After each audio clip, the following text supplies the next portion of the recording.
घने जंगल में एक चिड़िया बहुत दिनों से मोमोज का व्यापार करने लगी। चिड़िया के बनाए मोमोज उस जंगल में पक्षियों के बच्चों को बहुत पसंद थे। इसीलिए वो चिड़िया उसके निवेश के साथ थोड़े से मुनाफे में मोमोज का व्यापार करने लगी। उसके पास तरह तरह के मोमोज मिलते थे, वेज हो या नॉन वेज। नए नए वेराइटीज बना के टेस्टी टेस्टी मोमोज बेचती है। एक दिन एक कबूतर आकर उस चिड़िया से ऐसे कहने लगी, चिड़िया, मैं 3 हफ्तों से तेरे पास आ रही हूँ, पर तेरे पास पनीर मोमोज नहीं मिल रहे हैं। मेरी बच्ची पनीर मोमोज के लिए मेरा सर खा रही है। तू पनीर मोमोज बना रही है कि नहीं? तब चिड़िया थोड़ा सा हंस के ऐसे जवाब देने लगी, क्या बोलूं कबूतर, पनीर मोमोज बना के काउंटर के पास लाते ही जल्दी से बिक जाते हैं। थोड़ी देर ही रहते। मैं क्या करूं कबूतर, बच्चों को पनीर मोमोज बहुत पसंद है ना। मैं ज्यादा ही बनाती हूँ, पर तेरे जैसे रेगुलर कस्टमर्स के लिए भी नहीं बच रहे। पहले आए कस्टमर्स को तो देना पड़ेगा ना। अब मैं क्या करूं, तुम ही बोलो कबूतर। ऐसे चिड़िया कबूतर से कहती है। तब कबूतर ने, तू कुछ भी कर, मुझे पता नहीं, पर इस बार पनीर मोमोज बनाने से मेरी बच्ची के लिए 20 मोमोज बाजू रखना प्लीज। चाहिए तो तू अभी पैसे ले लो। ऐसे कह के पैसे देते समय, पहले से पैसे क्यों कबूतर, इस बार मोमोज बनाने से काउंटर को लाने से पहले ही मैं तेरे लिए बाजू रख दूंगी। ऐसे कहने पर कबूतर चली जाती है। इस प्रकार अच्छे अच्छे मोमोज बेच के ईमानदारी से व्यापार कर रही चिड़िया के पास एक बार उसकी पुरानी दोस्त कौवा आती है। यहाँ चिड़िया के मोमोज का डिमांड और उन मोमोज को बेचने का तरीका देखकर, चिड़िया, मैं एक बात कहती हूँ, तू बुरा मत मान। ये कैसी बातें कर रही हो कौवा, बताओ ना।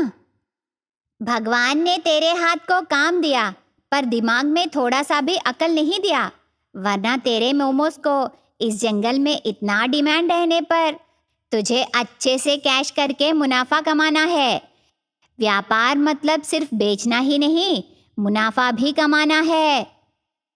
ऐसे कौवा कह के अच्छे से व्यापार कर रही चिड़िया के मन में जहर भरती है। उन बातों के प्रभाव से चिड़िया ज्यादा मुनाफा कमाने के लिए मिलावट करने लगी, माया और धोखाधड़ी करने लगी।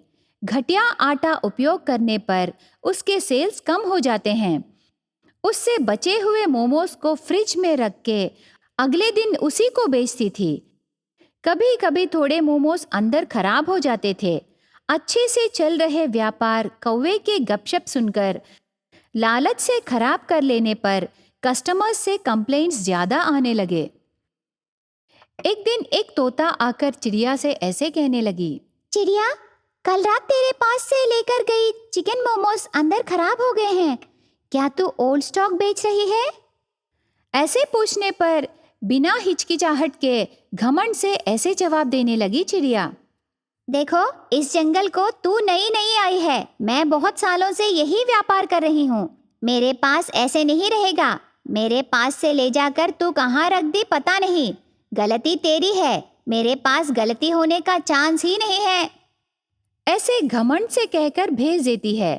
चिड़िया में आई लालच के वजह से मिलावटी मोमोज बेचने पर चिड़िया का व्यापार बहुत कम होता है। कम से कम उसे महीने के खर्चे भी नहीं आ रहे थे।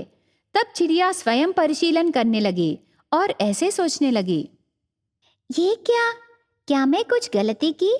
मेरा व्यापार बहुत अच्छे से चल रहा था, पर अभी मक्खियां मारने की स्थिति में आ गई। उस कौवे की बातें सुनकर मेरी ईमानदारी को छोड़ने के वजह से ही शायद भगवान ने मुझे ये सजा दी। जब तक मैं अच्छे अच्छे मोमोज बेची, तब तक सभी मेरा सम्मान कर रहे थे और मेरा व्यापार भी अच्छे से चल रहा था। अभी मुझे पता चला कि व्यापार मतलब सिर्फ मुनाफे कमाना ही नहीं, कस्टमर्स के भरोसे को पाना भी है। ये सब मुझे अभी पता चला। ऐसे उसकी गलती का एहसास होकर वहां का व्यापार बंद करके और एक जगह रखती है। फिर से उसके पुराने तरीके में ताज़े ताज़े और अच्छे अच्छे मोमोज बेचना शुरू करती है। थोड़े दिनों में ही चिड़िया का व्यापार बढ़ने लगा। इस प्रकार कौवे की बातें सुनकर चिड़िया जीवन का सत्य जानकर खुद को बदलती है। एक जंगल में तरह तरह पक्षियां अलग अलग काम करके जीने लगे। उन पक्षियों में कूली का काम करके जीवन बिताने वाले चिड़ियों का परिवार है। उस परिवार में पति चिड़िया और पत्नी चिड़िया दिन भर मेहनत करके कमाए पैसों से उनके कर्जे चुकाकर उनकी आवश्यकताएं पूरा करने में कम होते हैं। ऐसे रहते हुए एक बार पत्नी चिड़िया बहुत उदासी से पति चिड़िया से ऐसे कहने लगी, ये क्या जी, दिन भर हम मेहनत करके काम करने पर भी हमें पैसे नहीं बच रहे। समझ में नहीं आ रहा हम क्या करने से इस गरीबी से बाहर निकलेंगे। मैं भी वही सोच रहा हूँ, मुझे भी कुछ समझ में नहीं आ रहा। हमें बिना सोए दिन रात मेहनत करके कूली के पैसे कमाने के सिवाय और कोई रास्ता नहीं है। ऐसे दोनों पति पत्नी एक दूसरे से बातें करते हैं। ऐसे गरीबी में जी रहे उस चिड़िया के परिवार का रिश्तेदार चील दादी उन्हें देखने उनके घर आती है, पर चील दादी को देने के लिए पत्नी चिड़िया के पास कुछ भी नहीं रहता और बहुत उदास से बैठी रहती है। तब चिड़िया से चील दादी ऐसे कहने लगी, देखो पोती, तुम मुझे कुछ न दे पाने की चिंता मत करो। मैं तुम्हारी परिस्थिति समझ सकती हूँ। मेरी जिंदगी में ऐसी परेशानियाँ बहुत सारे देखी। तुम इन सब को भूलकर मेरी बात ध्यान से सुनो चिड़िया पोती। तुम इस गरीबी से छुटकारा पा सकती हो। ऐसे चील दादी कहने पर गरीब चिड़िया ऐसे पूछने लगी, वो क्या है दादी? तब चील दादी ऐसे जवाब देने लगी, और कुछ नहीं पोती, तुम दिन रात मेहनत करके कितने दिन काम करने पर भी कूलियों की तरह ही रहोगे। इससे गरीबी दूर नहीं होगी। एक बात याद रखो, पैसों से पैसे मिलेंगे, मेहनत से मेहनत ही बचेगी।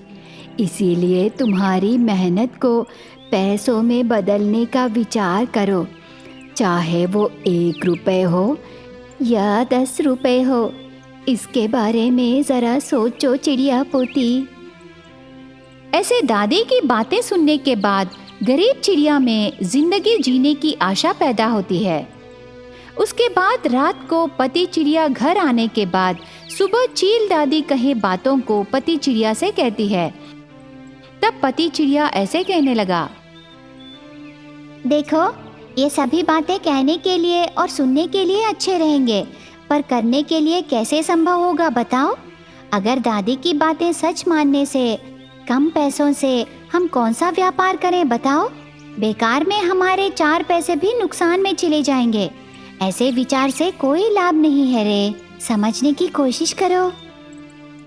ऐसे कह के पत्नी चिड़िया को चील दादी के दिए हिम्मत को सिर्फ एक बात कहकर पति चिड़िया बुझा देता है, पर गरीब चिड़िया के दिमाग में चील दादी की बातें बहुत असर होते हैं। इसीलिए बहुत कम निवेश से कौन कौन से व्यापार हैं करके चील दादी से चर्चा करने लगी। तब दादी ने, देखो पोती, मेरी सलाह ये है कि त्योहारों का सीजन आने वाला है ना, सिर्फ त्योहारों के सीजन में ही नहीं, हर दिन चलने वाला एक व्यापार है रे, वो है जलेबियों का व्यापार। इस व्यापार के लिए निवेश कम होगा और ज़्यादा पैसे बचेंगे। पहले तुम एक छोटा सा जलेबियों का व्यापार शुरू करो। जलेबियाँ कैसे बनाना है मैं तुम्हें सिखाऊंगी। ऐसे चील दादी बात देने पर गरीब चिड़िया में हिम्मत बढ़ती है। इसके लिए थोड़े से पैसे चील दादी के पास कर्जे में लेकर एक अच्छी जगह जलेबियों का व्यापार शुरू करती है गरीब चिड़िया। खुशबूदार और मीठे मीठे जलेबियां बेचे गरीब चिड़िया की जलेबियां मुंह में रखते ही बहुत टेस्टी लगने पर गरीब चिड़िया की जलेबियों का व्यापार धीरे धीरे बढ़ने लगी। तब दादी के बताए पैसे कमाने का सूत्र समझ में आकर चिड़िया चील दादी से ऐसे कहने लगी, दादी, तुमने सच कहा, पैसों से ही पैसे मिलते हैं। इतने कम निवेश में शुरू किए मेरा व्यापार बहुत अच्छा चल रहा है दादी। इससे पहले महीना पूरा कूली का काम करके कमाए पैसे अभी सिर्फ 1 हफ्ते में ही मिल रहा है दादी। ऐसे उसे जिलेबी व्यापार के बारे में बताए चील दादी को कृतज्ञताएं कहती है। आखिर में उस गरीब चिड़िया के पति को भी उस जिलेबी व्यापार के बारे में समझ में आकर उसके बाद से पत्नी चिड़िया के साथ मिलकर वो भी जिलेबियों का व्यापार करने लगा। इस प्रकार गरीब चिड़िया उसके जिलेबियों के व्यापार से उनकी गरीबी दूर कर लेती है।